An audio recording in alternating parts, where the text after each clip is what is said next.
سلام دوستان، وقتون بخیر. بریم اصطلاح جدید یاد بگیریم. آدم نفهم. بریم تو متن یادش بگیریم. علی و مرد، مکالمه بین دو نفر هست. علی میگه مرحبا مرد. مرحبا مرد. سلام مرد. مرد میگه که حالا مرحبا علی، nasılsın؟ سلام علی، چطور هستی؟ nasılsın؟ چطوری؟ علی میگه aslında iyi değilim.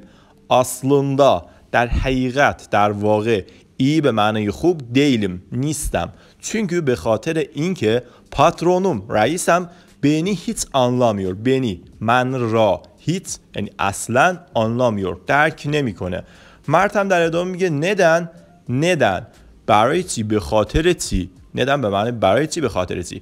علی میگه eşek hoşaftan ne anlar؟ eşek hoşaftan ne anlar؟ eşek به معنی خر، hoşaftan یعنی از، کمپوت، ne anlar چی میفهمه؟